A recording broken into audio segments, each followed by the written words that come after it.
Stakes are high for DRX. Stakes high for DN Freaks as well, who want to get out of the rut. Frozen called up into the coaching position here as well today with Song for this series by DRX. He's got a lot of experience coaching in challengers. Vi going to be banned. They will not make the same choice that Hanwha did in Game 3. But it's Game 1 of Fearless. It's a little bit easier here. No shade to Hanwha, but we saw what happened. Yes, shade to Hanwha. No, we saw what happened. Pantheon actually confirmed shade. They're in darkness. I wonder what Pyoshik is angling for here, because he's banned the Nefiri and the Pantheon, and they can just ban Xin Zhao in this final spot here. That would give Berserker the opportunity to play his Kalista, because Rumble is also banned. Gwen could be the pickup for Dudu as well. Okay, Kalista does go into that final spot, so Talia, the priority rising on this pick a lot right now. It was, for our top teams, kind of always in the first bans. We're seeing it in most cases, but picking it over the Xin Zhao with some of the nerfs there is, if you look back at our previous patch, feels unusual, but quite strong at the moment. Yep. Sponge loves taking over games with the Fury, so I think that final ban for DNF does make sense to me. Yeah, maybe he wants to go towards Sejuani, but maybe like a Gwen Sejuani could be an angle. I feel like oftentimes they do draft to give him a good jungle pick. They're going to pick Xin Zhao, also a very good jungle pick, even though it did get nerfed on this patch. Yukel's not playing Azir, right? No, he's not. He's playing Ryze. He's not dashing in any rocks. Rich is not playing Ryze. Why not? Maybe he is. No, I don't think so, Valdez. You never know. I don't think so. We'll see. We'll see.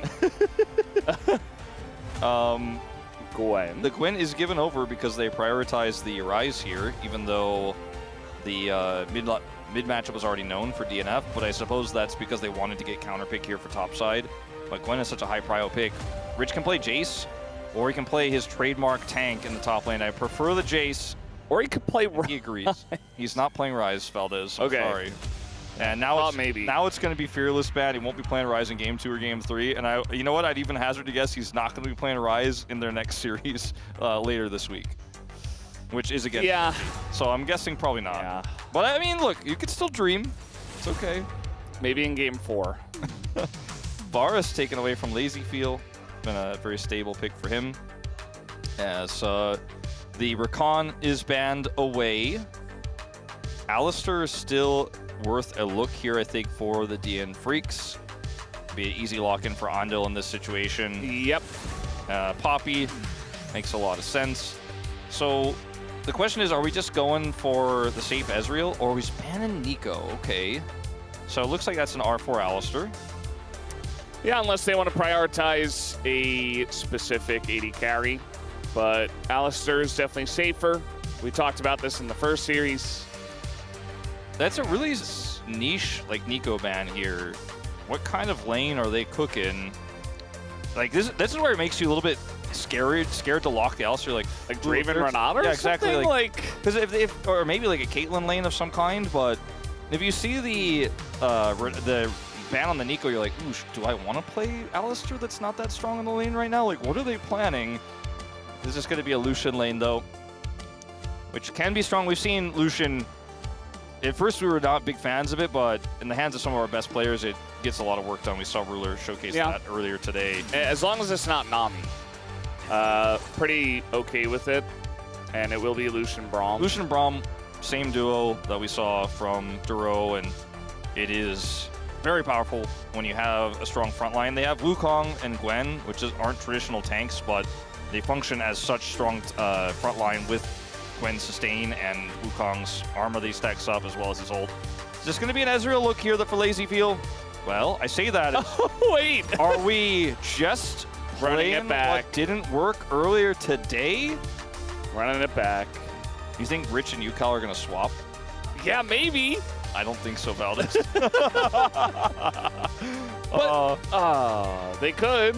I mean, technically, actually could. It wouldn't be necessarily bad, but it's not against the rules. I think given based on champ proficiency for these two players, they should not, and they will not. And that's going to be that. But yeah, you know, remember earlier we talked about how or not we, but the space really broke down how Senna's not great if you don't have a lot of damage in your mid laner, because last time it was Senna Ahri.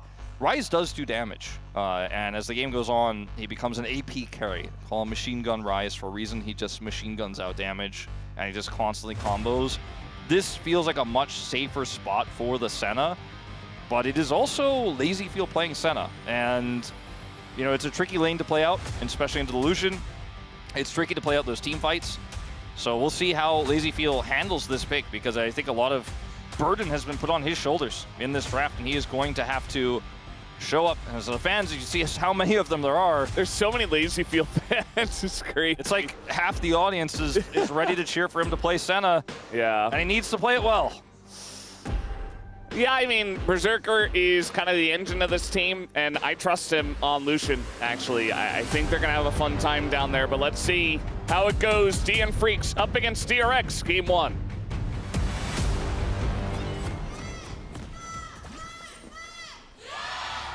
소환사의 협곡에 오신 것을 환영합니다.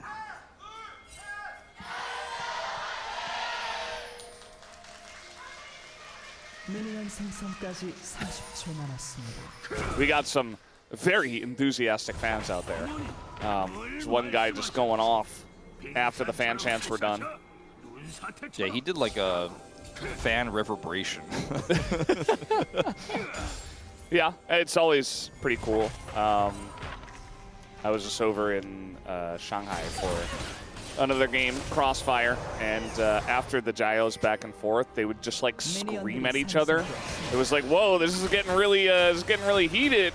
Yeah. I don't know, I'm getting a little scared. Definitely passionate, the fans, especially in your X-Flame game that you commentate sometimes, where a lot of the best teams. Yeah.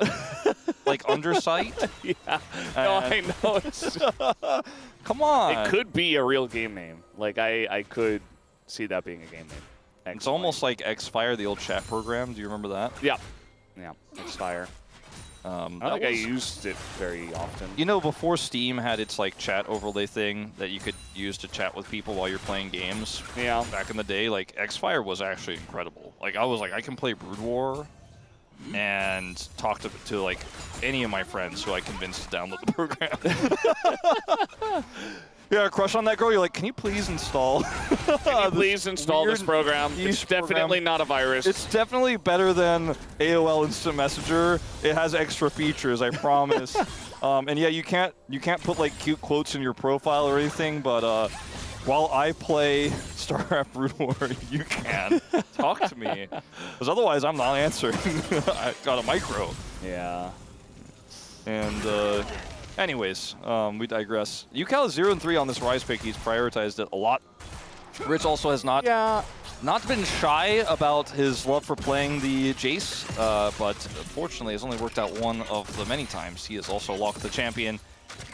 I feel like it's a similar thing to Duro, you know, being 5-0 on Nautilus. Like, he's a good Nautilus player, but I feel like the 5-0 comes from the fact that Genji just win all the time. And the fact that he's played 5 games shows his interest in the pick, because it's not very meta. Yeah, I mean, when you're a team that's 3-11, sometimes those champ stats aren't going to look good win rate percentage-wise, but more games played means more proficiency generally. So I'm also letting DN Freaks fans know that maybe there's a chance, you know, maybe they could be one more L on the board for some of the win rates. Gondil going to re-engage, but he is Alistair, and like you said, Berserker is kind of the engine. Yeah. You see Jonah Strong zooming in there not for the trade, but for the cannon. Yeah. To make sure that Berserker would turn around and get it. I think he got it. I think he did too, but I'm actually not 110. I'm not, yeah. Generally don't want to trade against Xin. Meanwhile, trading in the top side, Rich was getting in there, but is not going to continue on the trade. This makes me nervous for Dudu. Sponge is here. Hello. And we'll spot Pioshik, but not going to go for anything further. Rich just going to take a free back here. You know, if that plant wasn't there, they might have run into each other in the brush. Yeah. And fought. We might have had some action. But, like, it probably would have just been, you know, If that specific plant wasn't there, I didn't see him, they might have fought, but then they use a different plant to disengage. What if there were no plants at all? You know, especially not the blast cones, which are the worst by far. I like blast cones, Valdez. It makes champions fly that aren't supposed to fly. If there was more action with them, I would like them too. Mega cones, sometimes, you know, barrel flies into a fight, and 50-50 how well it's going to go. That is the one good thing about Chemtech Soul, is the mega cones. Because if you're getting out with a regular cone, you're probably getting out with a mega cone as well. But, you know, the engage cones with the mega cone are much better because you can get more angles. Yeah. More action. Who needs Hex Flash when you get that, you know, maroon-colored plant? I don't know what maroon-colored plant. Is it like, is it almost... I think it's red. It's kind of maroon, I think, to be honest, mega cones. I hope we get a Chemtech. Is red more of a brown or a red? Did I say red? Is maroon more of a brown or a red? Rich might be more of a dead. He's very dead. Oh no! How did that happen? Oh no no no! Well, actually, it's doo-doo, not no. Not this. Yeah, not this time. Well, it looks like some trades went poorly, and then doo-doo said, "I kill you now." It didn't even look that close. Like, also Rich could have flashed ahead. Chose not to, because he didn't want to lose his flash, but he lost his life. Yeah, and if he has the snip, which he does. He walked back in, but the wave is in a bad spot. It's like really hard for him to farm. 3, 4. No! 어디 있었죠? No, Rich! No! But the wave's in a rough spot in Rich's defense. And he didn't have any jungle attention up there to help him with that, as there was a lot of attention for Sponge on the top side earlier on, but was not at this moment. Doo-doo's flash is down, but I think it's for good reason. Yeah. And, so I don't know if that's really going to be punishable. He's not building Rod of Ages. No. Which I'm happy about. That's a win in my book. Yeah. It just felt unnatural. Just didn't feel like it should be a thing. With all these other items that are so good for Glenn, it's like, come on. And some matchups... Do you need to build Roa? I mean, in some matchups, the Catalyst helps as Andal's continuing to learn about Alistar's laning power. Still figuring it out. I mean, he obviously is a pretty good Alistar player, but has to do moves like that to try to stabilize. Nope. Okay. See, he's fine. That's all. Yeah, that's it. Yeah, no, it's fine. No more fighting. Yep. No, no more. That's a really cool Senna skin. Chroma. I think that's a Chroma. Generally, it is. It's very pink. If it's very pink. Yeah. Or like very green. Or a specific color that's not, you know, a normal skin color. I mean, if you look at Bulldog, like he's got the pool party, so that one I don't think is a Chroma, but that one is a little bit more flashy. So you could mistake that for a Chroma. Yeah, no, for sure, but I think the Senna one is clearly a Chroma. Yeah, definitely a Chroma. I'm like 87% sure. Yeah, I'm going to go with like 93. Okay. Yeah. Well, if we're wrong, then I don't know. People are going to be upset. Yeah. It's okay. We've been wrong about a lot of other things, so they can overlook this one. This game state, still pretty even. Obviously, Rich taking a bit of a tumble earlier is not how that matchup you want to have happen go in that direction. But, like, it can happen. We've seen it happen a lot. Like, Jace at the highest level usually wins, but made a mistake there and falls behind. The Lucian has a natural lead, but it's nothing that's going to win you the game outright. Pyosik does have ult and flash, and they have Weaver's Wall, so I think they are definitely looking to fully commit to try to get the 3. At least 2 should be possible here. If Bulldog positions well, they just want to get this one without Smite. That's successful. So now they're guaranteed 2, and I think with the setup here with the Talia, they just cannot contest, so it should actually be the full 3. Really well played here from DNF using that early prio. Cool stuff. No fighting, no action, but dead grubs. Dead Grubs, no Dead Drake. Oh! Yeah, just talking about chromas and stuff like that. DNF, definitely a team that doesn't have a lot of action. They are part of the 2025 LCK lowest kills in a game Bro versus DNF. The Oh, I other remember game that. Yeah, that was a tied. tough one. Tied with that one at 11 kills. Bro versus DRX. So Bro does still take the cake, but there was a while there where DNF were like, hey, maybe they're actually trying to take the crown of most passive team. Redemption arc for Rich. He's got an Alistair, and now we've got Needles. Do they have the damage? I'm not so sure. And Andal just going in now, but the flash comes down, and a little bit more from the Jace, but you can see that Andal taking up so much damage, getting very close. Rich decides to flash after. Thought he would take another turret shot and it would kill him, so he just flashes away. I'm not 100% sure if he needed to do that there, but better safe than sorry. Like you say, they don't commit for an extra plate there. That's why they're pro gamers. I 100% wait for my W and see if I can get that plate and then die to Berserker and the game is over. Yeah. But Rich doesn't do that. He flashes to be safe and does not greed for the plate. As this is a setup where Rich does still have that flash advantage and doesn't need it. Just goes to the skies to get behind Dudu, hammers him away, and then Andal, the really nice follow flash here. Or sorry, is able to get the knock up despite the flash. Yeah. Just to say, flashed up already.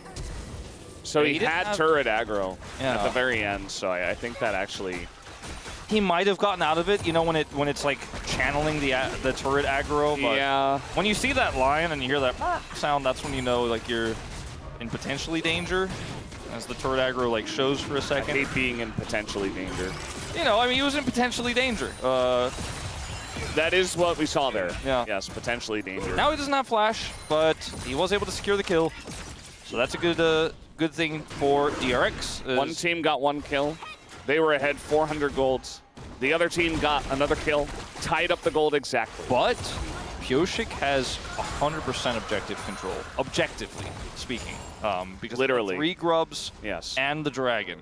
So maybe they're 200 gold down, but maybe the dragon's worth 200 plus gold. It is an Infernal Dragon. It's a low elemental, so I mean, in terms of stats across 5 people, I would say, yeah, maybe worth more. You know, it's actually calculatable. Yeah, it's at every point in the game you could in fact calculate it, the value gold-wise of the stats of the Infernal Dragon, percentage-wise. But we don't have that stat, and then You don't want to do math on stream? No, and Yundo is like, he's chilling, he's having a good, he's like, look, we have 6 games today. The first series is quite long. But nothing's happening, you know? Maybe this is a good opportunity. Let him chill, man. He already this isn't Bro. Bro is not here today. There's no Bro and Brew. No, I know, but there's no DNF and drink. Okay. I mean, but if Yundo goes and gets the stat, is it gonna make the teams fight? I don't think so. He already had the crazy Baron stat from last week. Yeah. I think we've asked enough of him. Yundo is a very hardworking guy. I trust that he will. The stat is also continue changing. to work hard. With every single item that gets purchased, like the gold value goes up. Yeah. Well, Pioshik's here, and so is Bulldog, and we got a lot of needles coming out. Looks like maybe they want to go for Andal. Not 100% sure what target they want to go for, and I don't think they know either. They're going to go for Andal eventually, and this ult will eventually run out as the concussive blows, but the knock-up on a 3 means they can't get the kill. They should have just procced it. Oh, no. He didn't have his heal back yet, but he can just get the 3-man and say, see you later. Didn't have flash, didn't have heal, and now he's going to have his heal back. And he's even going to stop life's back. I don't think it's going to really eventuate into anything, as Senna ult will also stop a back. Got him. Got life again. So annoying. Yeah. I saw there was a lot of community reaction to our Senna earlier. People were very happy to see Senna lose. I didn't know that was such a, you know, quite important, like, not, what's the word I'm looking for? Like, it's just such a hot visceral topic. Reaction, like, almost to, like, Senna losing. Everyone's like, yes, haha! I was like, well, we haven't seen her in a while, man. This has only played 1 game. Like, it's okay, everybody. It's just Senna in general is, you're kind of sitting back, you're farming it. It's not very fun. It's been a pick that, like, when it is meta, it's just meta every game. And you're like, oh, okay. But we have Fearless now, everybody. That's what you guys wanted. Come on. Let's Senna play. So we'll watch Andal in this moment. It's the first knockup. Pulls out, no flash. I think I can live. And walks forward over here. Get out. 3-man knockup.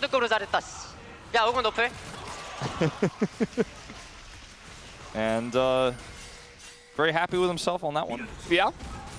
I would be too. Saying Wukong has no flash. Feeling happy to escape, but if you're Valdez, you're very happy no kill occurred. Or you're sorry, you're not happy. You're not happy no kill occurred. Wow, Yes, this is I'm not. This is gonna be a long series, Valdez. I can feel it already. It's day one of week 8. Okay, it's day 1. And we just had Genji versus Hama Life. It's hard. Game banger. It's hard to live up to that. You know, when you have those types of series, you often want it to be the second one. We knew that this would be a banger too. It is. In a different way. It is. It's kind of like that. Okay, wait. We're going to go for a kill here. Dudu in a bit of trouble. He does have needles and flash and miss, but is it enough to get out? Are the resistances high enough? Yes, they are. So no kill here for Rich, but it is going to be the turret. Yeah, and that'll be a feat of strength here to DRX. So despite losing all the objectives, still just 2 kills away, or like potentially 3 full objectives in a row, which they aren't going to get, away from feats of strength themselves. These feats of strength are going to go over, or the objective feat of strength is going to go over to DNF, objectively speaking. Yes. When they collect this Herald. And there it is. There you go. Rich clearing the wave. Sponge is very deep in the enemy jungle 15 minutes in. They want to get the punish on the Dudu, but he's going to be spotted. Rich is going to finish the back.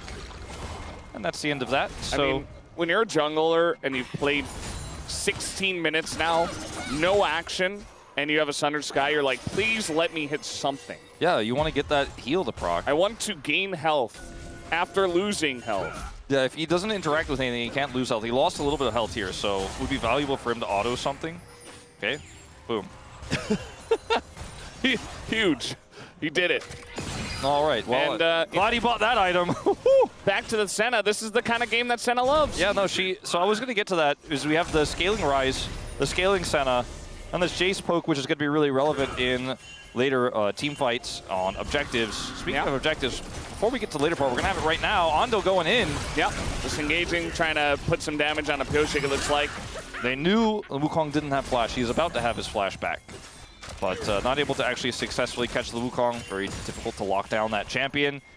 And we're just going to disengage from the objective. But look at the macro. Yeah. Okay. I mean, Ducal can TP in if they do decide to fight, which they're kind of thinking about it again. This is where team fights break down for DNF, though, in these types of tricky moments. Yep, they're just going to pull the trigger. Will DRX. Root comes down on a both, and now the Cyclone has to come out just to get them out of there. But now they don't have any control of this dragon. Disengage Cyclone, denying Valdez action. Yeah, at least it wasn't a blast cone. Disengage cone is the worst. So how do you feel about Renata's ultimate? You know, if you really... That's fine. Okay. That's okay. It's a champion ability. All right. Yeah. It's something that you have to use skillfully and plan for. All right. You know what I mean? Okay, sure. You have to be in the right position. You have to try to hit as many people as possible. You So have to if do it in the right direction. You have to have the right timing, right? So, like, if, for example, someone was controlling the blast cones, you'd be okay with it. But they're just neutral objectives that anyone can use at any time, and they don't do anything. Yeah, it's because they're sitting there, and they only come into play when somebody is trying to get away, and it gets them away. I mean, it could help you get to the jungle faster. Faster pathing. If Pyoshik wanted to go over that wall, like, he would use it. You know, he doesn't want to, so he's not going to. Sometimes they don't either. You know, like, they don't have vision over the wall. They're like, nah, I can't do it. That's true. And so it just sits there. Could be. Waits for somebody to disengage. That's all. That's its purpose. So you're totally cool with, like, Gwen's Mist. Yes. You know, the Tempered Fate. Totally fine with it. Any champion ability that requires some amount of thinking before using it. All right. Yes, absolutely. I'm just trying to get into the head of Valdez. You know, I'm trying to understand the psyche of disengaging and stopping action, and how it's about just plants actually on the map. It is just about the plants. Yeah. Again, really the blast cone is the worst one. So Rich, the other ones are mostly fine. Rich got solo killed, and now is 1,600 gold ahead, as he is really starting to take control of this side lane here. Ondo ganked for his lane twice. Yep, and he got a turret, and that'll do it. Dudu had to back. He died once. Got some plate gold too on top of all of that, and so the side lane is won by Rich, and everyone else is scaling. Like, sure, Senna's behind, but that's common. Is Lucian scaling? Is Lucian scaling? In a very different way. Yeah. And not really. He's not your generic hyper carry, AD carry. He is very bursty. Yes.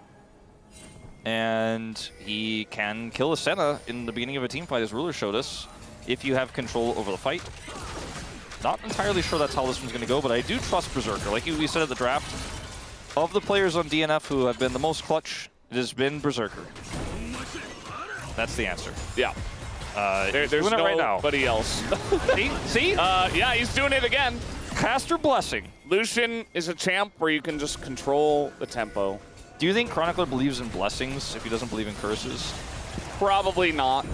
I'm not sure what Chronicler believes in, except a good cup of coffee and a visual novel. Okay. That's really all I know. Well, off of this aggressive play, they are able to utilize the Herald, grab a turret, and without killing any players, without killing any champions, you know, put some money in the pockets, even out the gold a little bit. Dudu looking for another turret down here. See if he gets punished. He does have flash this time, and will be able to miss the blast. Now we have the Engage Hextech Gates coming in here, and yeah, that's going to be very nice. Dudu goes down.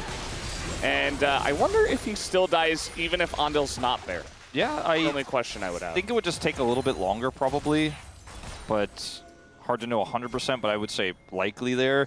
As the observing was pretty cinematic, it looked like, oh, maybe he's about to get back to his turret. There is no turret there. It hasn't been for a while. So it looks like, oh, did he do it? No. At least it didn't flash. Bulldog will get this turret, so they get the bottom turret, they get the top turret. So a lot of gold here for DNF, keeping the gold relatively even. Tech Soul, which is very valuable. As Rich is going to see that TP and say, thank you very much. I'm just going to exit. And the next fight is likely going to be on said Dragon, the third of the game. Prio there right now, not a whole lot for DNF. Yucal? Yucal. I said Dragon, third Dragon. He's like, hell yeah, let's do the Otacon. Third Dragon of the game. Third Dragon. Was Jonas Strong zooming in on that little pedal? That might be because the ward's not in the... He maybe thought the ward wasn't in the Can somebody rush. hit that? Okay. Thank you, Sponge. They got the pedal. There's a new ward in the bush. And bye-bye. So DNF were like, that's our cue. They pieced out. It's time for Otacon. Sure. Rich has TP, but he's just walking. And, I mean...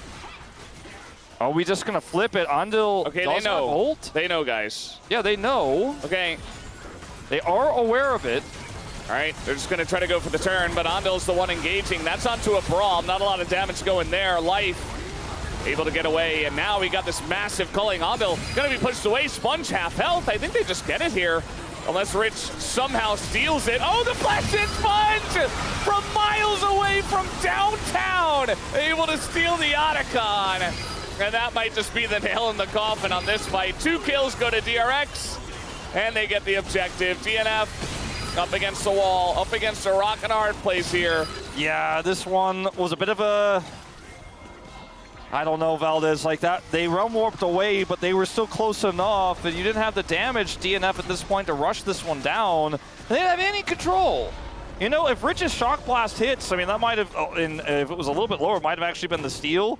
And then Sponge just walks up. Like, the amount of control here is 0. I mean, Andil is able to come over here and get life. That's not the ideal target, and then he ends up getting pushed away. But at this point, now Dudu teleports in, and Sponge watch Sponge. Sponge is just like, yeah. Yeah. Like, and Flash, Wind becomes Lightning, Smite.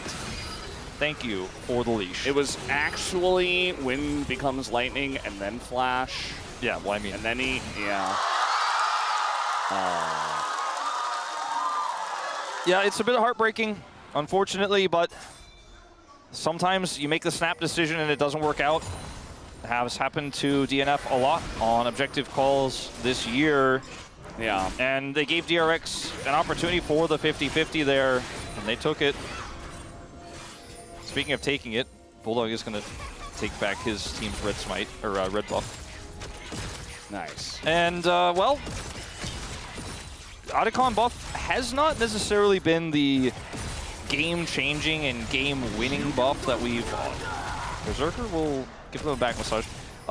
It's not really been like the game-winning, game-deciding objective that I think we thought it was going to be, but when you're already in a pretty good game state and when you get all those kills on top of it, like look at Rich's XP. He's over a level ahead. He's about a level and a half ahead of Dudu right now. You look at the level 16 UCal, and you start to go, well, we may have just given too much over to DRX off that exchange. DRX got the Dragon, and Deathcap is not that far away from UCal at this point. The scaling is well and truly starting to hit here at 25 minutes. Starting to hit different, you know? Well, I mean, it's kind of like as you'd expect, to be honest. I guess, yeah, that is true. We're just going to get up against the wall, and LazyFeel is not going to flash, so instead he's going to elect to die. Generally not the right call, and he will pay for it. I think teams have really started to identify that in the farming mid lane, there where the AD carry goes after the laning phase, LazyFeel has been a little bit... Let's do it. What? No. Why didn't they? They were like, whoa, remember what happened when we did Otacon? I ain't doing that again. It's 5v4. You can just turn.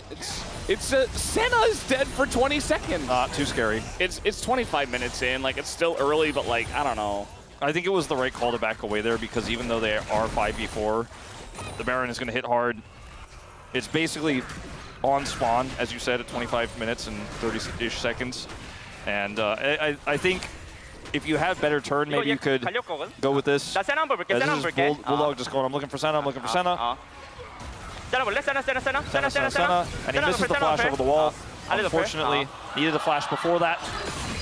But LazyFeel has gotten caught farming in the mid lane a few times. I think teams are really starting to punish that for this player a lot here over the last few weeks. But it's not enough to get the Baron. It's not enough to get them back a gold lead, but it is a significant win, as you can see, showcased there in the gold difference over time. Bit of a dip for DRX's advantage. 2 minutes until this next Dragon, which will be soul point for DRX. A comp that already scales so well. His life is the target again. Yeah, he doesn't care much about that, and he's very tanky. I wonder how many points in Q he has. Probably 5. I'm gonna say now that he's past level 9. It kind of, I don't know. It looked like he was. I'm not sure. I'm gonna go with 5 in Q. I don't know if we'll know, but Mox isn't here today. But he's here in spirit, so we need to know. The engage on the Bulldog, very nice flash away, and now the engage comes out from DNF, but Sponge is unkillable, so is Hondale. Gonna take them a while to get through this front line. Pioshik also has to flash. Now Dudu gets into that back line. Hondale finally goes down. As now we got some big needles on that front line. Rich has to flash away, and in comes Bulldog, but he doesn't have any mana, and they just TP away. How do you feel about Realm Warp as a disengage ultimate? Not a big fan. Oh, okay. Yeah. Well, this time I think they will do the Baron. This time I think it is 100% warranted. Andil is dead. Everybody's low health. Even with TP available for UCal, it's so hard to challenge. They are going to try to challenge anyways, as this is going to get wild. Yeah, I mean, they're going to come in here, but can they actually get in? It's a double kill for the Chase already! And this time they pull the trigger on the Baron, and it's the absolutely worst call they could have done. I mean, they didn't check, they just tried to rush it. They didn't do their due diligence on checking around the pit, seeing where teleports had come through, or perhaps they weren't tracking the teleport timers. I think you could start the Baron there, but you certainly cannot try to finish it. Well, Bulldog said to. All right, well, unfortunately, DNF's biggest enemies in this game seem to be the objectives. In the early game, they got the feats of strength on objectives. I thought they had it handled.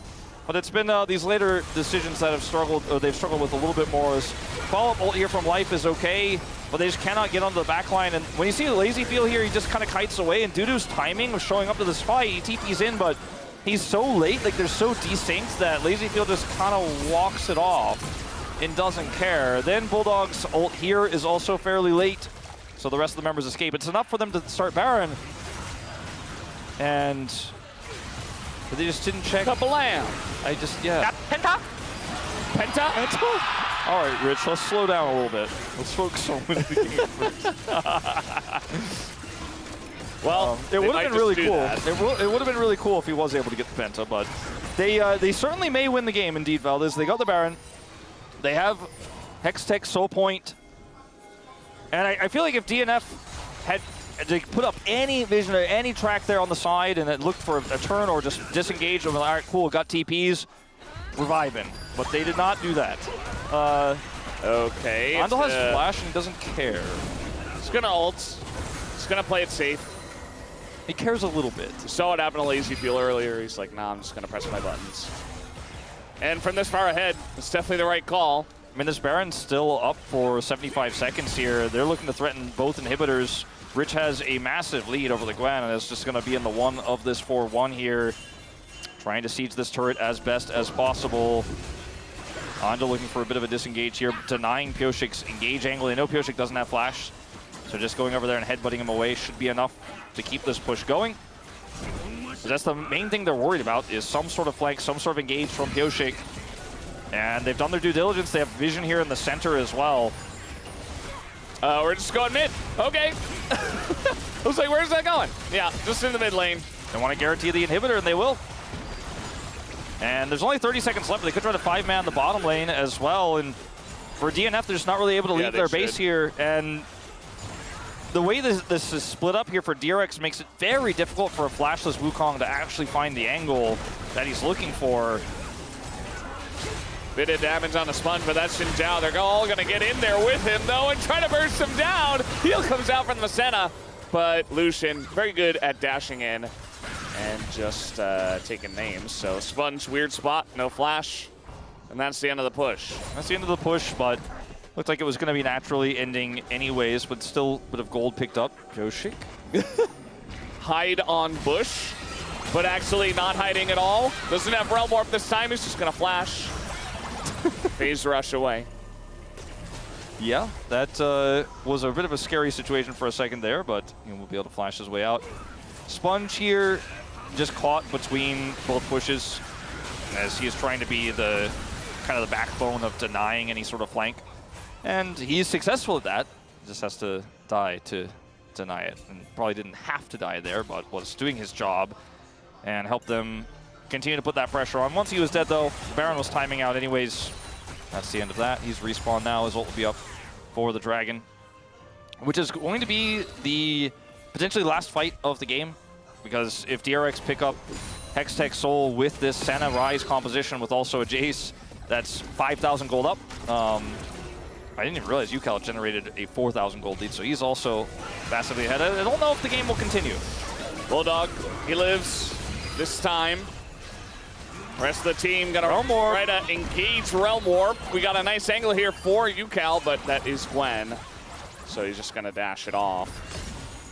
Still, I like them being proactive, looking for plays. Yeah, they're not just gonna sit back and farm while mid-prio is held. They're gonna look for some pressure, some potential angles where they could get behind DNF members who are trying to clear those waves. They have a lot of vision. On the top side of the map, they have a control vision and a lot of just regular wards on the bottom side of the map. Like, they have the whole map painted red, and all they really need to do is make sure this Dragon goes into their hands.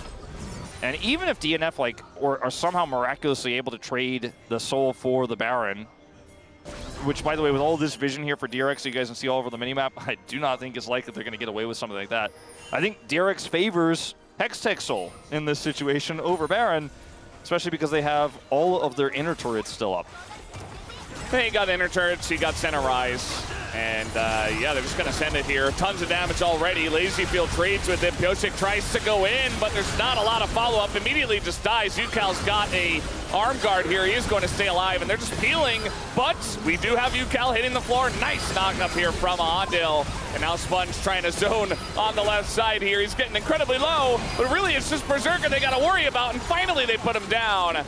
And that should be the end of that. DRX win a big team fight in mid. Yeah. Win it right before both of those objectives. We don't even have the objectives. We don't even have that Hextech Soul Baron. And Berserker, I don't know how much better he could have played that situation given what he had. He's the only gold lead here. It's the Berserker Stripe, 3,200 gold ahead of his opposition here. It's a Senna, to be fair. He tried his best, but they will crumble around him, and he will be the last to fall as DRX will take the win here in game number 1. To a roar from the crowd. Lazy Field getting caught that one time, otherwise had a pretty good game. Rich got solo killed, but then took over the game with some help from Andal who was pretty globally present on this one with the Alistar, had so many good plays to get them out of bad situations, to get their side lanes ahead. And then with the scaling that this comp has, they scaled and they won. They scaled, they won, and then they conquered. And LazyVeal's got a lot to say. It's not going to be shy about it. But, yeah, I mean, was it perfect from DRX? No, but it was good enough to take down DNF here in game number 1. DNF, as you mentioned, their biggest opponent didn't seem to be DRX. It was more the objectives. That second maybe Baron, themselves. I felt like you could get double TP out of it. It makes sense to start it, but they just kind of didn't expect DRX would show up. And they did. And you could see the Otacon bump where that happened, and then on the gold graph, and then you could see the even bigger bump when the Baron went over. Baron went over. Rich didn't get his penta, but there's still time. There's still another game on the cards. DRX are up 1-0. We'll be right back.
이거 미드 대치돼? 이거 오케이 해 밀리지마 그엔 없어. 거인 없어 야타 야봐 오감도 높고요 옹 볼게. 얘 뒤로 잡아줘. 빠져. 나 살려지 못해 얘들아. 그래.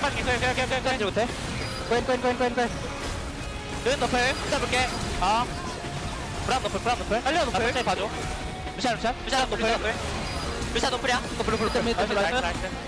얘들아 근데 훨씬 잘하니까 급하지 말고 내 말 좀 잘 들어줄래 오늘? 오케이. 나 오늘 반비장 말 듣자. All those prio picks are gone. Things can get a little bit more funky. I mean, you can be more strategic on red side in game 2, I feel, than game 1. Now, we did have that comparison drawn between D+, and it was like, oh, maybe, you know, I get what D-Gon's trying to set up there. Like, hey, another strong team did it. They did lose also.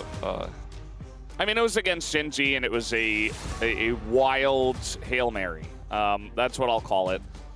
I think this... you don't have to be in a position to do this wild Hail Mary. I think you could have just selected blue side again.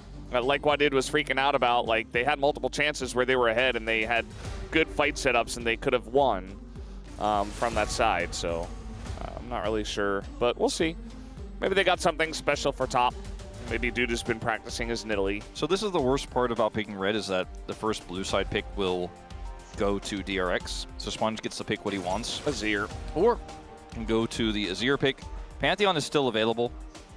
So that's where I thought we were going to see them go. The Poppy ban did lean towards, okay, Kallista's likely to come through here since it wasn't banned by DRX. So Berserker has had a lot of success on this pick. Even in losses, I feel like he's looked really good on this particular champion. They'll get the Renata with it as well. So there's your red side value already. You get the 1-2. They can't deny the Renata from you. You got the Kallista. You can protect this. We'll see what the response is going to be here. Is that Pantheon seems super obvious. Yeah, it's a great pick on the patch with all of his competing junglers getting nerfed on this patch. Do they just go Pantheon Nico? Because that's been one of the better answers into this Renata lane. It's very likely it gets not nerfed, banned if second phase, yeah. they don't pick it here. So hey, good call. Yeah, I think this is the correct move. even though it feels kind of weird. So this will now be Bulldog looking for a counter pick here into the mid lane. Not known for Silas, not known for Akali. Some of the more common Azir counter picks. Talia was I feel like already we should played. just play Victor. I don't think you want to go more close range. I also don't know. Playing blind Ambessa is not a It's not the strategy normally. It is not a strategy. But I like.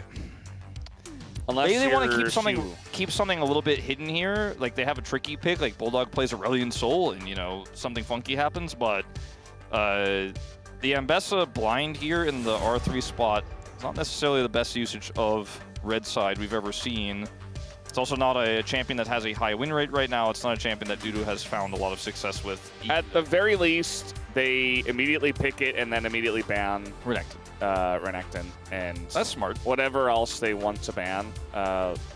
You know, Rummel's gone, Gwen's gone, Jace is gone, and now Renekton's gone. So this would be an angle where Ambessa might have an opportunity. There are other things that can be played into Ambessa and win the lane, so I am worried about that.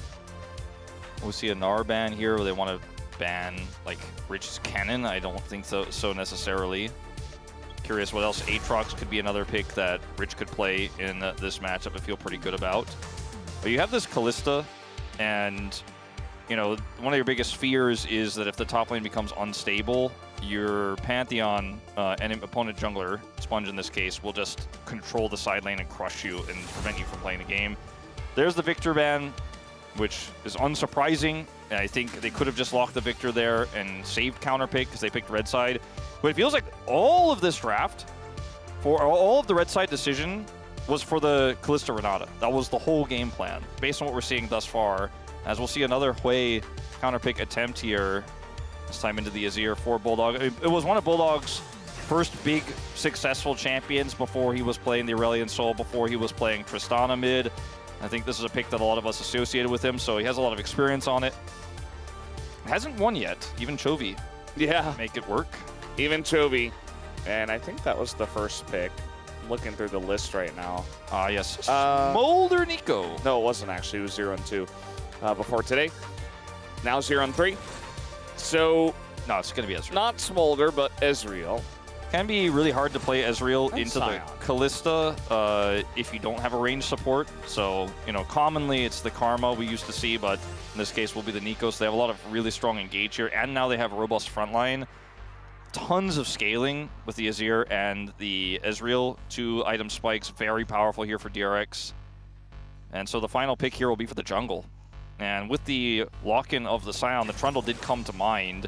This is one of our better Trundle angles, I'd say, out of the ones we've seen so far, because some of them have been a little wonky. The comp here from DN Freaks feels like it's a draft where, in theory, you could, if you play really well, control all 3 lanes, and then get a tempo advantage that's hard to outplay when the enemy team just can't get control of vision. Their Sion isn't that tanky yet. The Ezreal isn't his 2-item spike, and you've already got the objective lead. You got feats of strength, like you snowballed the game.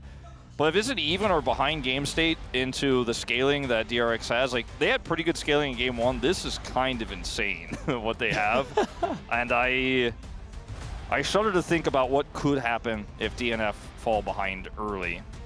They had some nice advantages in game 1. Maybe they'll be able to index further into that because they really, really wanted that Kalista Renata lane. And they got it. Sure, Nico went over to the other side. It's going to make it a little bit tougher, but I think that's still a play point that they can go through, is that bottom lane. And I really want DNF to bounce back because it pains me to see some of the rough decisions they've made, and I know they're frustrated. All their fans are so ready for a win. They're so sad that the struggles continue, and I don't want to see any more struggles. I want to see a big W. It's a unique draft. It's a red side pick. Let's see what DNF can do. The R5 Jungle Trundle. Let's see if Bishop can pull it off here in game number 2.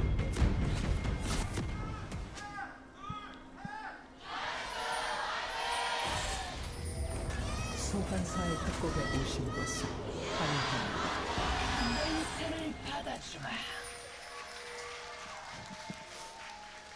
And here we go, game 2. DNF could not figure it out in the first game. But you talked about winning lanes. You talked about how maybe if they get a lead, they hold on to it, they work with the vision, and DRX can't come back. I think DNF, where they've been good, has been the laning phase. They are 1-13, but also they have won some games, and it has come through winning lanes and then getting enough teamfight wins to get across the line, which teamfighting is definitely, by far, I think their most struggling aspect as a team. Especially on late game objectives. Sometimes it's about how they play the fights. Like, for example, on the Otacon. And then sometimes it's about when they choose to do said objective. Yeah. Because we've had so many games this season. I know we've talked about this a lot. It sounds like we're being a bit of a broken record, but it's just how it is.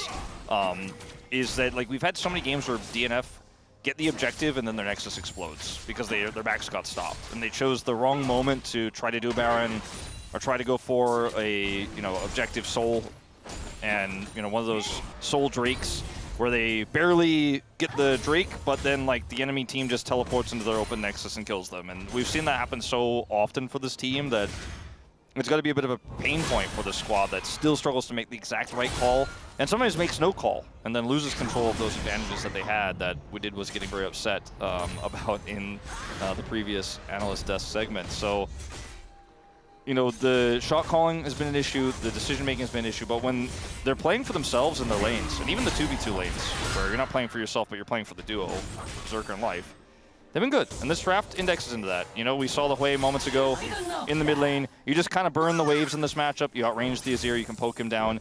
It's not easy, as you can see here, but I think with mastery on the champion that Bulldog does have, you absolutely can win this lane and gain prio for early objectives. One thing that Azir has that Taliyah doesn't is a lot of reach to engage onto you in a 2v1 scenario if your jungler comes around. Sponge can definitely threaten Hui's life, so he's got to be careful about that, get some vision up, and make sure he doesn't die to Azir and Pantheon. Combination plate, and that'll be the big one. I do think that this early game probably going to be a bit quiet once again. I do agree. So if you were going to go with your DRX and drink, go ahead and get that now so you can prepare for this one. I would recommend it. Yeah, I'm still drinking water. I switched to coffee. Oh. That last series, or the last game rather, made me feel like I was a little bit low energy. I needed to put some caffeine. Was that your fault though? I mean, as a commentator, I don't even know if you were that low energy. Was I like fine? Was I the right amount of energy for that game, or was I just, I don't know, not giving enough credit for the, I don't know, fiesta we had at times? Like, I feel like Crawler, he's really good at the fiesta energy when he Mickey Mouses. I don't have my Mickey Mouse yet. Not sure what I'll go. I kind of feel like if I Donald Ducked, it might be hard to understand. Maybe like a Sesame Street angle, like a Big Bird or something, Like the Count? Yeah. Although he doesn't really get that excited, right? So I don't know. Yeah, but he does when he count. He does do, like a lot of casters, count the kills in the play-by-play. That is true. It's a 3 for 3. 2 for 2. Dead even in the jungle, by the way, and in the bottom lane. Oh, wow. Just for a moment, then it wasn't. That was cool. When it goes 0, it turns white. Yeah. We very rarely see that. We do see it at the start of the game. Yeah, well, I mean, before any gold is gotten, of course. Yeah. All right. Yucal with the attempted outplay. Actually, it's going to work out for him. Yeah. Get a little shield. Get a little extra damage. Close the distance. When your opponent has boots in a tier, you can do that. Later on in the lane, would not recommend. And it's all quiet on Summoner's Rift. Looking like we're going to see an Asher's Tooth first here for Yucal, which has been kind of a niche build throughout Azir's time in the meta, which is always, by the way. And like, it's either do they have a tank I need to cut through with Leandri we had first? like a good 6 months at one time. When? Remember? No, you tell me when, Valdez. When it was nerfed that one time and we... Oh, okay, level 6. Advantage. Yeah, Yucal doesn't seem to care. There was a time when Azir got nerfed, and I feel like he wasn't meta for 2 weeks, one patch. No, it was like a good 6 months. When? 6 months? I think it was like the beginning of 2024, maybe? 6 weeks, maybe. You sure you don't mean 6 hours? Maybe it was 6 days. I don't know. I feel like 90% of metas, Azir is B1able. No, there was a time where a lot of people weren't playing it. Like maybe it was getting played here and there. I don't remember exactly. I do kind of remember when he was nerfed, there was a time where he was like gone for a minute, but I don't think it was 6 months. It might have been like a month. One patch to 1 month, like 1 or 2 patches. Maybe it was like 1 season, which at that time was like 2.5 months. Yeah. And then it like felt like longer because we just had a break. And then eventually Azir came back because he always does. One split felt like half a year because what else were you really doing with your life if you weren't watching and casting LCK? Yeah, definitely not going outside. No. No. Bulldog? Yeah, here we go. This is what I was talking about. It's one thing you got to be careful this way. Yeah. And now UCal can just do it again. And there's no flash the second Yeah, he didn't even ult. Yeah, that's why you got to react to the ultimate in that moment. But even if like you get the flash there of the ultimate and Sponge gets that extra second to get a little bit closer to you, then maybe you die anyways. So he flashed, so he doesn't die. But I promise you there will be another attempt from UCal before that flash is back. And that's what he should be most worried about. This time Sponge can ult in. He was level 5 at that time. Now he's level 6. Zerker is not winning the lane that they picked red side for. Because Ezreal Nico is pretty strong. Yeah. If you win this lane, you have to do it through tempo you gain early and you never let go of. Like it's a lane that is absolutely winnable for Kalista Renata, but the Nico makes it hard, and then you have to constantly be trading and can't be hit by anything that Andal throws at you at any point. If Lazyfield keeps hitting Qs, then you lose control, which is seemingly what happened. They're not like losing, but they're not getting the advantage that they were hoping for. Bulldog lost his flash. Top side still going well for Dudu though. Yeah, 10 CS ahead. Crawling into the lead. Yeah, I mean, We're getting there. You got to crawl before you can walk, before you can run, before you can fly, That's true. before you can go into hyperspeed. Yeah, I can't fly yet. Same. Okay, we're just underneath the turret. Is Rich. This is a bit of an awkward fight here for DNF. Okay, I think it's a wise choice to just back out of this one. Because UCal does have his ultimate available still. Wei is looking for a kill on the Scion. I mean, he doesn't have ult, so maybe. But with the shields, okay, nice fear. Passive. Rich in a bit of trouble, I think. He's going the wrong way. The Trundle is also coming. And the only question is who gets the kill. It will be first blood to Bulldog on a Scion who was barely fighting back. Yeah.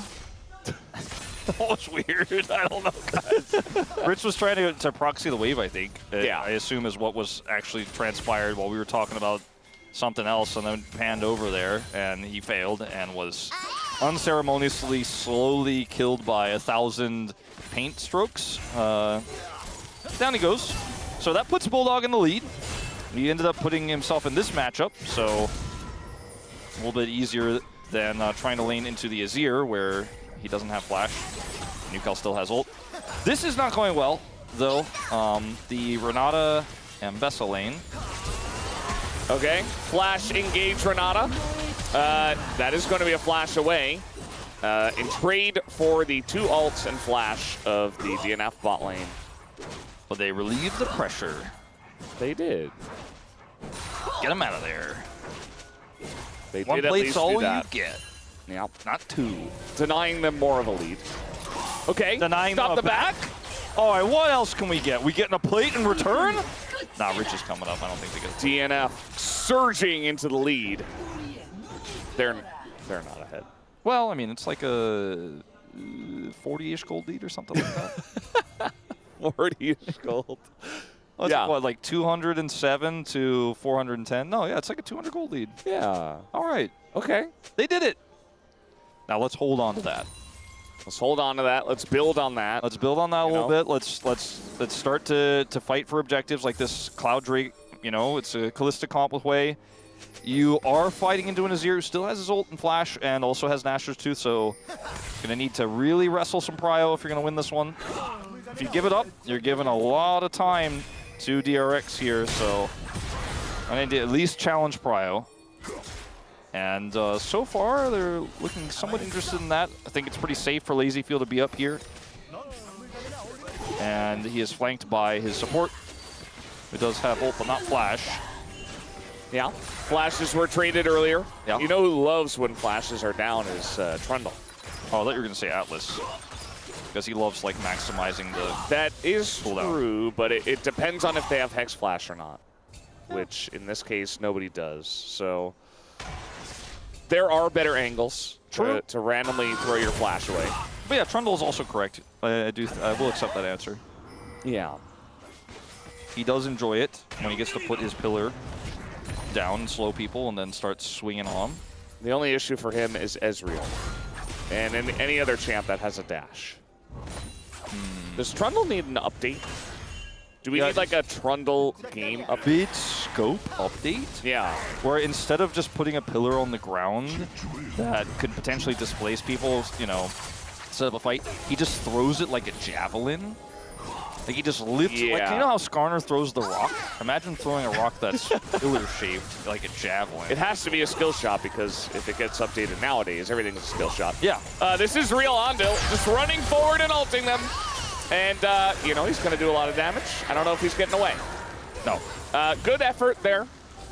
I know you're Ondil, not good effort, but, like, good try. I think really good reaction there from the DN Freaks.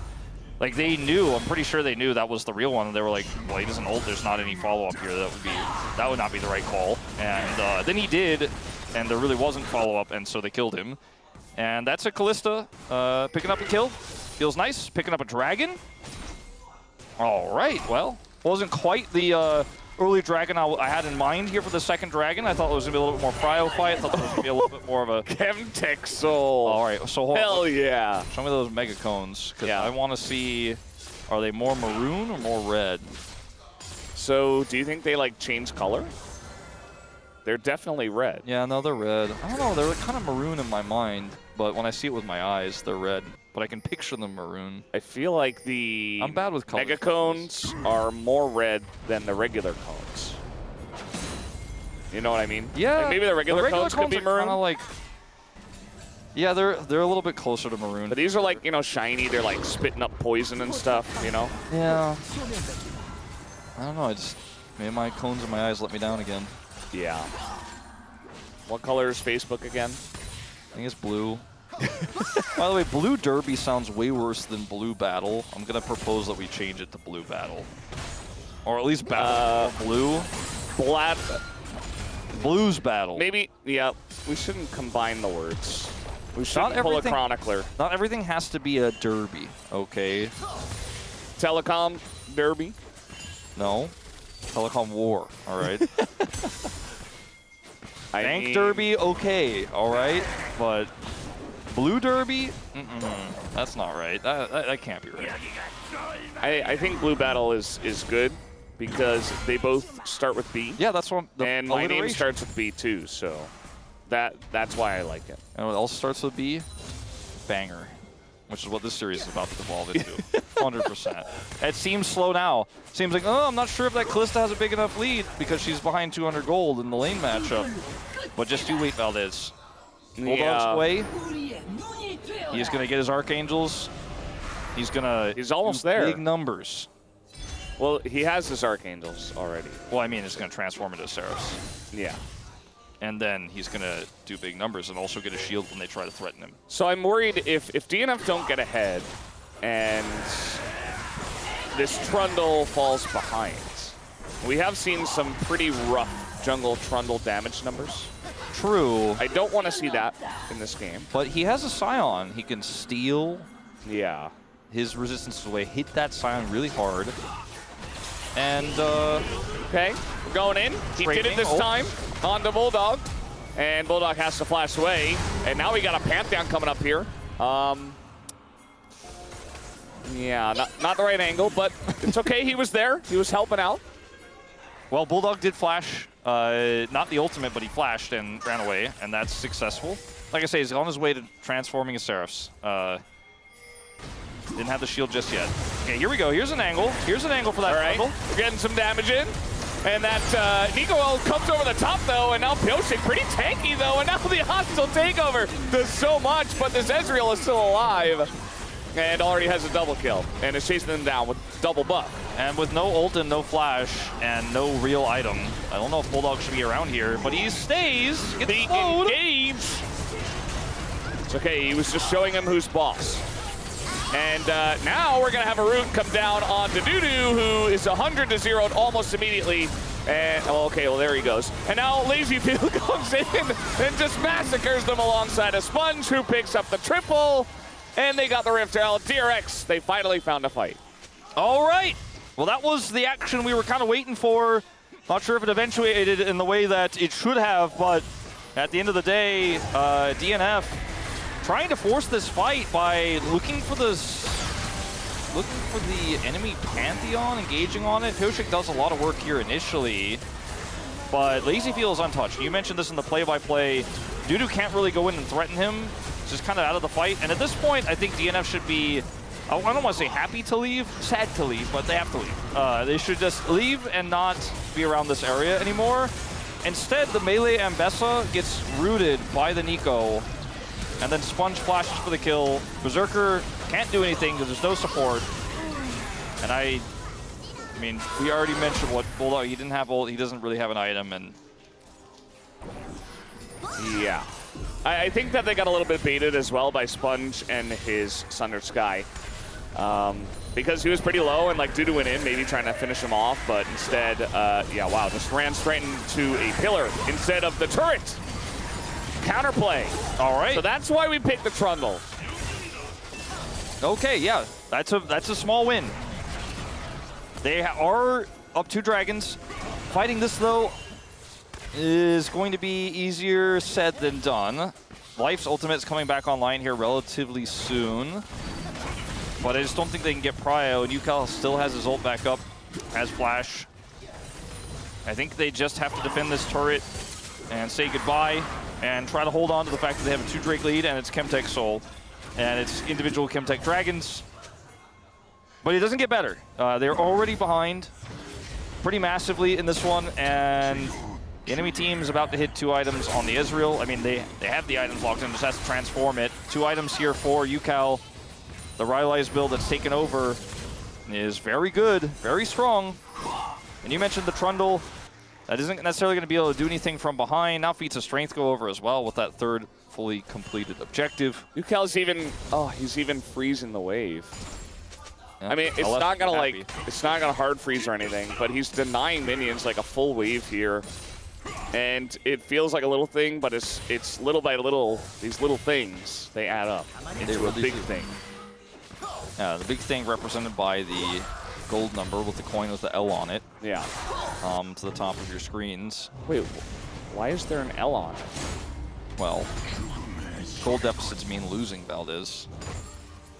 But I don't know. I there's think an L it's on both of them. I think that just the gold coin in League of Legends just has an L for League of Legends on it. Okay, that makes sense. I mean, I think, but yeah, gold deficits also give you the L. I don't know what else it would be. For Except love. League of Legends. No, it's for love, because champions love money. Okay.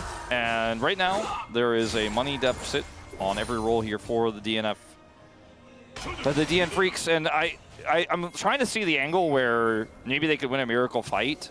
But even the Ambessa, you know, there's Peel, there's Nico Roots, as we saw in the last fight there on the top side. There's also Azir ult to Peel when Dudu tries to get into the back line. And also Ezreal can shift away and dodge. Otherwise, they don't have great engage. So from behind, they're not doing it. They don't have engage. Yeah. Unless you count Renata as engage. I mean, disengage still has engage in it. It does. The word is in the word. You're right. And you can engage with Renata. The handshake can be a way to catch somebody. It's not really an engage, but maybe a pick tool. I'm reaching at this point, but I just think that the Ambessa, as the solo form of real true engage, I mean, like, Bulldog has a fear. I'm just really talking about CC more than I'm talking about engage at this point. But yeah, if they could ult Lazy Field, if he, with Flash and E up, if he gets ulted by Dudu and they fall up from long range with the Hui, Berserker starts getting in the mix of things. If you kill either UCal or Lazy Field instantly somehow, if they're caught, if they're in a side lane way up too far and end up dying, you could win a fight, you could get an objective, you could get back in the game. It's a big if, but I think that's how it has to work here. It is a mistake from DRX. Yeah, not the first time either. I feel like when we're watching these players farming the waves as well, they're just dropping a lot of CS just naturally. UCal like missed 2 melees. We saw Rich miss another cannon in top, but it doesn't matter because they are just that far ahead. They don't miss the cannon, or rather the turret. It's pretty difficult to miss the turret, yeah. I think. So I'm glad they hit that one. They did get that one. All right, we're just teleporting for an Otacon play. And I think this is pretty safe. They have all those peel tools I mentioned. That sounds like a caster curse, Wolf. I mean, is it DNF's angle back in the game? who is going to engage? Who is going to get in there? The pillar. Not the Ambessa that's not there, right? We're engaging on a Bulldog instead. We're just turning off of this one. The follow-up from UCal is huge, and he's got an arm guard now.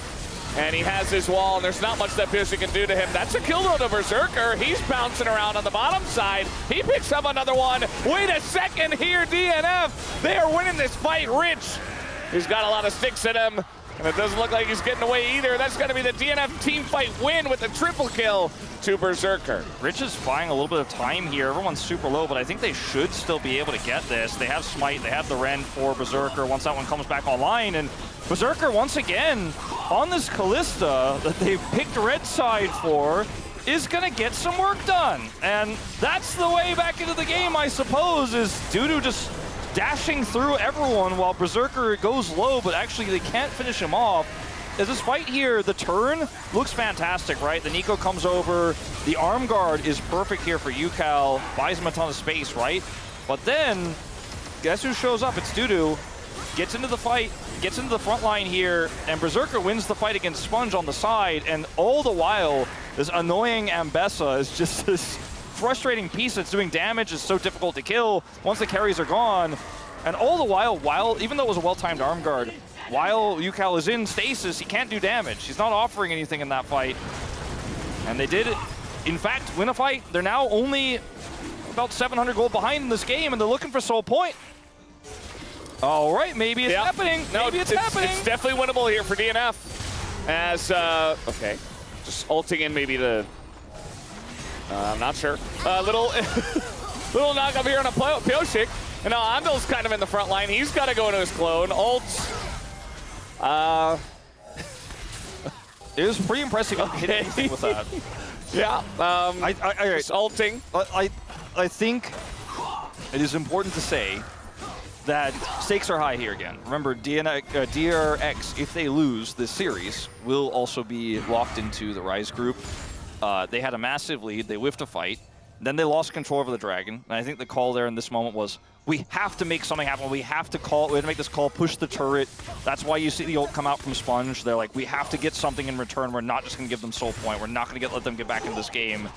And then they kind of mess it up. Like, the Pantheon ult comes through, but the minion wave is cleared and he can't do anything. And then Andil's looking for, like, the kind of re-engage ult angle there, I suppose. I'm not really sure, but I guess he just kind of choked, frankly, and ended up ulting nothing. And they end up not getting anything in return. They don't get the turret.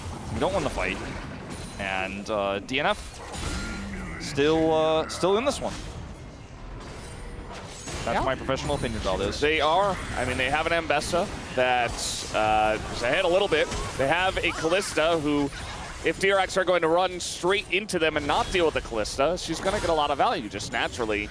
And it's hard to lock her down when she's got a Renata with it. This is the dastardly duo, you know, these two together. It is very difficult to deal with, regardless of what team comp you have. Maybe if you have like enough CC and lockdown, but they basically, you know, we talked about how DNF don't have engage. They have a lot of disengage, and on the side of DRX, their engage is like Nico and Pantheon. who we've seen this before. If they go in and they mess up the engage, they just kind of die. Yeah, I think the engage is fine for DRX, but it has to be executed well. Yeah. And The follow-up needs to be there. They need to be ahead. They can't go in alone. It needs to be clean. Yukal is probably relatively close to, you know, farming out that Zhonya's, where he used the arm guard, so that's one tool also he has down. He doesn't have flash right now either. Again, like I said, I think the main way DNF win this is if, I mean, the worry you described also works, but it's probably not supposed to happen. But if they can kill Yukal or LazyField, we're both down summoners right now, then you just get the next objective, whatever one it is, whatever's available. In this case, Baron, where they are grouping now towards the top side of the map to look for, and doing a little hide on Bush, trying to potentially catch LazyField here in the mid lane. He is Ezreal, so that's easier said than done, but full vision control around the Baron to DNF. And this might... My guy. Yeah, well, sometimes you want to play Go for a second. Yeah. That's okay. He's got his little turret there, too. And Piosic's like, wait, I swear I do something. He's going to take a bunch of damage. Now he got the engage in, although the hostile takeover immediately comes out. Yeah, I don't know if they can... from going down. I don't think they can fight anymore, though, but it could have been way worse. As a good ult from Life at least buys them some space here, but now DRX have their eyes on the Baron.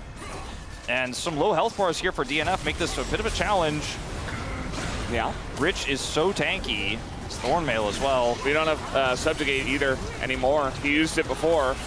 And, I mean, the ult's going to come in. Ondo's a bit low, but now the Pantheon ult's way over the top. Sponge is going in, and he's going down. So he went in, he showed him who's boss, and then he died. Well, it's not the first time in this one for poor Sponge, who's trying to find backline access, but became the taxi for the Ambessa, who just turned right onto him. And at the end of the day, no one takes Baron. It's just a single kill that goes over. So much of the resources were being used on to Rich in that fight, who's just at this point so tanky, has 1,000 stacks. But they already know that in this moment here, Andal actually uses his engage. Doesn't have flash. Life saves the day here with his ult, so 2 big ultimates down for this skirmish. Then they turn on to Rich, right? And Rich is very tanky, but absorbs all this pressure. It's the moment the Pantheon ult goes down that basically Sponge gave DNF the engage they didn't have. Weirdly to say, but when he goes in, they just turn on to him because him going in means they're not doing Baron. And like while also pushing Andal away, Dudu is able to then flash ult at basically max range to help take Sponge out. It was just a good effort there from DNF, but I don't think Sponge should have been going in like that. As this game is getting wild and crazy, and that's what we expected. It is very close, actually. DNF with the Otacon buff. I feel like they are in a better spot. More dragons on top of it, too. And, you know, their gold is in the right spot. Berserker getting pretty fed after that last fight as Rich going to bounce in the wrong direction. Might just be Chemtexol here. Sponge not able to get it. And a handshake on Yukal. Dudu going in. He's getting pretty low, though. Andal not able to hit much except Bulldog. And Dudu's actually totally fine. They don't have the damage to take him out. And Yukal and LazyField just have to back away. Triple kill here for Dudu. As they also... Oh, my God. I think it's happening, Valdez. The comeback might just be happening. 6,000 damage to Bulldog in the fight. And they're looking for Baron. And Chemtech Soul for this composition is so huge for this Kalista. Pretty good for the Trundle as well. In these kind of wonky skirmishes we're seeing. Great for the Ambessa. So difficult to kill as all those dashes, all those shields. And that is just going to be Baron. That's also LazyField doing a blue buff. But that's going to be Baron. They reserve and showcase that for a minute. I don't think LazyField alone could have gotten it done, but I think a lot of other AD carries would have at least come over and gave it a bit of a crack. As Pillar blocks Rich, it's pretty huge. Really difficult to win the smite fight here into this composition. Yukal uses his ultimate and goes golden, but isn't doing damage critically again. While the Ambessa is just dashing through the team. He's using his stasis to be safe, but if you're not doing damage, then you might as well be dead, as LazyField can't actually hit the prio targets here, and it's just better front to backing out of DNF in these scenarios. And the game continues, but now DNF actually have a 2,300 gold lead. Chemtech Soul, Baron, and there's a lot of standing gold on the map. Like, they don't have any turrets, and they already have a lead. So they're about to pick up some big money, assuming nothing goes wrong on this push. Yeah, and now the M-Bessa is really tearing the Scion apart. 3.5 items here for Dudu at 30 minutes. And the first time they've retaken the gold lead here in about 15. And yeah, they get the bottom turret. They're probably going to get this mid turret. Top turret, there's a big wave there. I don't know if they're going to look for that one or maybe just keep pushing here. Look, we don't need to 1-3-1, okay? Just keep it simple, DNF. Keep it simple. Yep. I like 1-3-1, but maybe for DNF, let's just stick to the basics. 4-1. And get maybe this just turret 5. Like 5. Everybody go in the same direction. 4-1's okay. Dudu over here, he's going to get this turret. They need the siege of this way to guarantee they can keep that pressure on. So I think if they went 1-3-1, you know, they might get that outer turret, but would not be able to get this inner. So just maximizing the more valuable gold here in this middle, in this mid lane. And you see that Dudu is like, well, there's an Azir here, and we don't have vision of their jungle, so we're going to leave. Because they pushed far and got the damage onto the turret, but didn't really get cohesive vision control over the bottom side of the jungle. They have that one ward to the left of the Raptor pit that Lazyfield is going to clear as soon as he sees this, but nothing else really there, so he doesn't want to push any further. Now they're trying to put Berserker up into the top lane. He has Jack Shows, so Jack Shows plus Chemtech Soul means Kalista going to do big damage. Very difficult to kill, very hard to shut down. Has Cleanse and Flash, but Berserker is the main character. Yeah. He is him right now, and he has to get it done. And because they're funneling resources through him into this turret, into what could be an inner turret take, this is correct from DNF. All right, a little play on a Dudu here as the turret's going to go down eventually. He just flashes the wall. Objective bounty, actually, here for DRX. That's crazy. All right, they're going to look for backs here. Dudu stops one of them. Morgan will not be playing today. As nice dodge here on the ultimate. And yeah, 4 seconds on Baron. They just back. So that's actually a good play by DRX, but like, there's a lot of work to do. Rich, okay. He was inside the pillar there for a moment. Had to flash. Maybe that's what happens after the rework. You like throw it into the guy, and then it sticks to the ground. Yeah, they just become they become one with the crystal. It's just a stasis. Yeah. Like a Arbiter, not recall, Arbiter stasis. We don't need any more stasis in this game. You don't like it? Disengage? It's just really strong. I don't hate it. It's just... I just don't know if it really suits the theme of Trundle for him to like put someone into a a crystal and then they like can't move for a few seconds. Yeah, no. Can't hit them. I don't doesn't make any sense. I don't think so. But it would be funny. Maybe if they make him into a mage. What if they made Trundle into a burst assassin? I'm sure somebody's tried that build at some point. He is level 16, and Rich doesn't have flash, so Rich is not going to be tanking in the front line like he wants to for this upcoming Elder fight. 1 minute until it spawns. They were not able to secure an inhibitor, which would have ultimately been ideal if someone on DRX got picked. They would have been able to get an inhibitor off the Baron, and then they'd have guaranteed prio, but DRX will get to have a fair fight here. Sponge's ultimate is coming off cooldown, which makes me very worried. Elder flippers?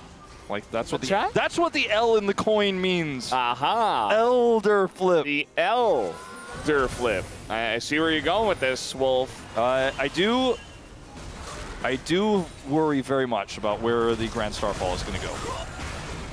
I think he's got it under control. He was calibrating, and now he's like, I know exactly. UCal has a ton of control over Dudu right now, and can prevent him from joining this fight relatively easily. DNF need to make sure they don't get too split here, though, because Sponge is lurking. Okay. That's not the ult he was looking for. UCal's just alone here. There's a TP coming in, but, like, there's only 3 of you. I mean, Rich is so far away from everybody now, and I don't know about this one, DRX.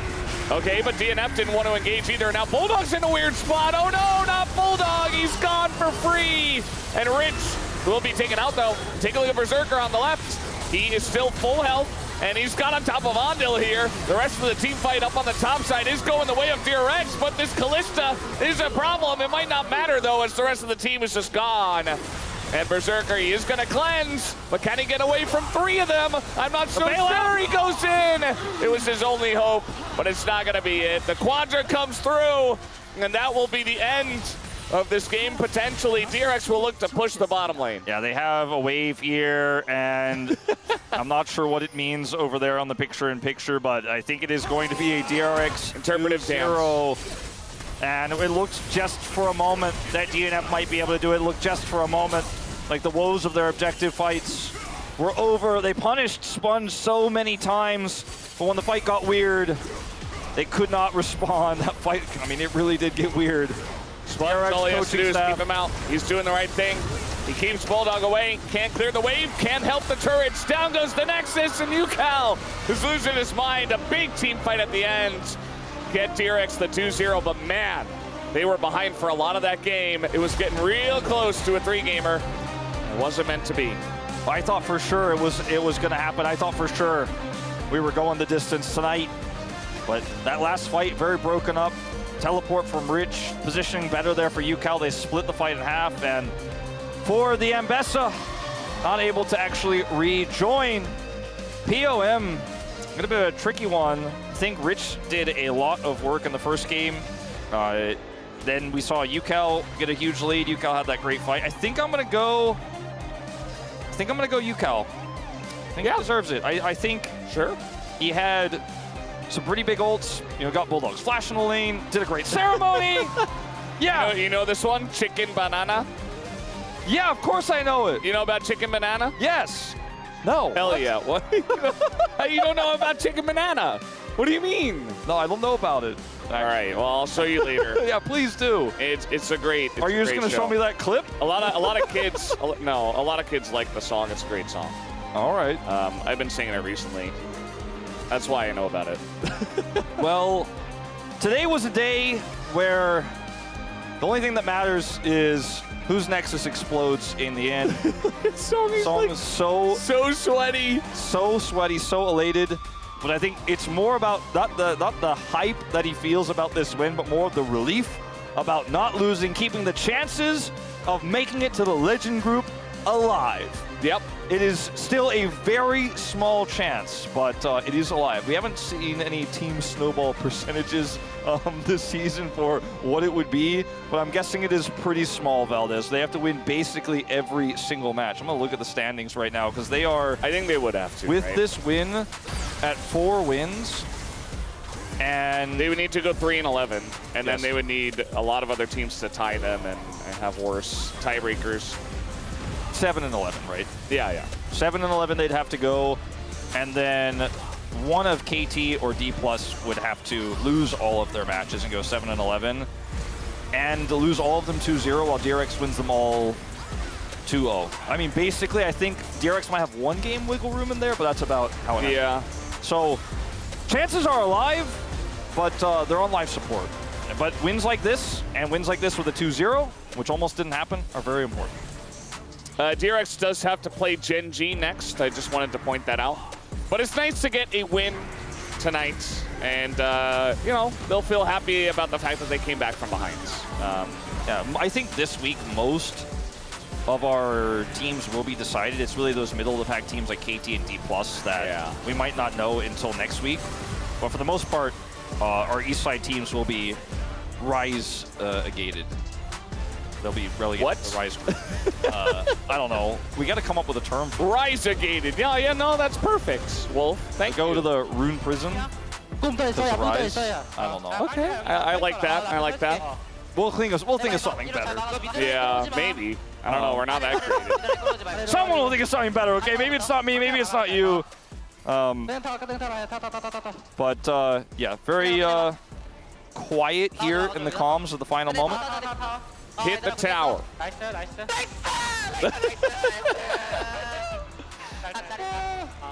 You can see not everybody's happy, but UCal is elated. Well, UCal did have a very good game, and I think he probably deserves POM for this series. That's why I voted for him. Yeah, There's an argument for Rich. Maybe there's an argument for LazyFeel, but my money's on UCal in this one. LazyFeel did do a lot of damage. Yeah. UCal had some pretty clutch plays. He is Ezreal in a long game, but at the same time, he did play very well. It's Ondil Honestly, Andil's Alistair was pretty crazy. He did a lot of work in the first game, and after game 1, I did think, for the most part, I was like, wow, this Alistair was pretty insane. He did do a lot of the winning of fights on his Nico in game 2, but he did also ult nothing at some point, which made it hard for me to choose him. But like, I don't think it's a bad vote. It's just not my vote. It's not my vote. I wouldn't have voted for him either, but I don't think it's a bad vote. After the Alistair, I was like, okay, solid option. I was thinking about it going into game 2. Yeah, I would have gone for UCal as well. But, yep, either way, that's the way the cookie crumbles. We do have the 2-0 here from DRX. I'm going to hand it over to Deer for the translation of the interview. Thank you very much, guys. This is Deer for the POM interview translation, joined by Andil on the side of DRX. Congratulations! Thank you. With today's 2-0 victory, you have put an end to your losing streak. How do you feel? First of all, getting the victory feels great, and there are a lot of moments where our team wasn't able to figure things out, but I feel like we're able to close out today with a pretty satisfying victory. And so, we overheard you say, I played so well, that was legendary, so did you expect to get a POM? You know, I wasn't really thinking about that, but it makes me so happy that I was able to get a POM. Yeah, with your game 1 Alistair, you actually said that in the voice comm, we overheard you. So did you really not expect that? Yeah, I honestly didn't know. I didn't realize that I would get a POM until now. And it looks like you were playing Senna and Alistair, and with the buff Senna, how was playing alongside LazyFeel's Senna? You know, I think Senna is pretty good, and I think LazyFeel was really just doing really well with Senna, so it felt really great laning with her. And in game 1,